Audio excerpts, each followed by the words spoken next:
సునాదస్వరము August 18.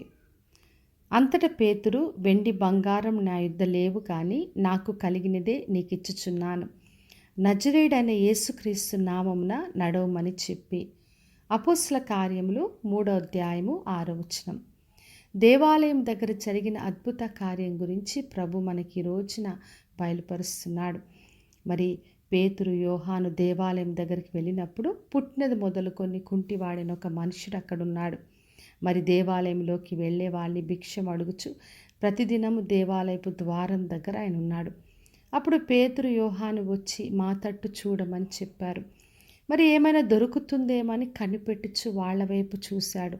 అప్పుడు పేతురు చెప్పాడు, వెండి బంగారం నా యొద్ద లేవు, కానీ నాకు కలిగినదే నీకిచ్చుచున్నాను.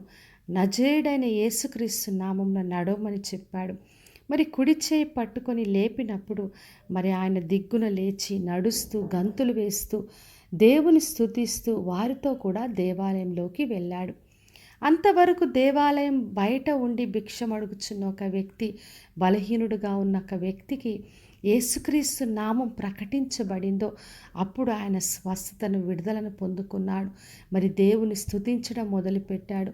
అందరితో కలిసి దేవాలయంలోకి వెళ్ళాడు. అందుకే యేసుక్రీస్తు నామం ప్రకటించబడినప్పుడు ఇటువంటి గొప్ప కార్యాలు జరుగుతాయి. ఎందుకంటే యేసు నామం అన్ని నామముల కంటే పైనామం. ఆయన నామంలో రక్షణ ఉంది. ఆయన నామంలో స్వస్థత, విడుదల అన్నీ పొందుకుంటాం.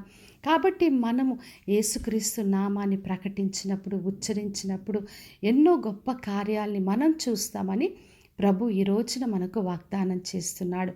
కాబట్టి నా ప్రియ సహోదరి, సహోదరా, మనం యేసు నామాన్ని ప్రకటించుదాం. మనం అన్ని నామముల కంటే గొప్ప నామాన్ని ప్రకటించినప్పుడు ఎన్నో గొప్ప కార్యాలు చూస్తాం. ఎందుకంటే వెండి బంగారాలు చేయలేని అద్భుత కార్యాలని యేసు నామములో మనం పొందుకుంటాం. కాబట్టి మన మందిరాల్లో మనం యేసు నామాన్ని ప్రకటిస్తున్నప్పుడు ఎవరైతే మందిరం బయట ఉంటారో వారందరూ కూడా స్వస్థ, విడుదల, రక్షణ పొందుకొని దేవుని స్తుతిస్తూ వారు దేవాలయంలోకి వస్తారు. కాబట్టి విశ్వాసంతో ఆయన వాక్యాన్ని ప్రకటిస్తూ ఆయన కొరకు మహిమకరంగా జీవిద్దాం. ప్రార్థన చేసుకుందాం. పరలోకమందున్న మా తండ్రి, మా దేవ, ఈరోజిచ్చిన వాగ్దానం కొరకే వందనాలు ప్రభువా. మరి తండ్రి, నజరేయుడైన యేసు నామాన్ని మేము ప్రకటించినప్పుడు తండ్రి మా మందిరాల్లో స్వస్థత, విడుదల, రక్షణ కలగచేసి ఎంతోమందిని మందిరంలోకి నడిపించి మీరే మహిమను పొందమని యేసు నామములో అడిగి వేడుకొంచున్నాం తండ్రి, ఆమేన్. ఈ శుభవచనము వినుచున్న ప్రతి ఒక్కరి జీవితంలో నెరవేర్చబడునుగాక. నేను మీ ప్రియ సహోదరి మంజులాచరణ్.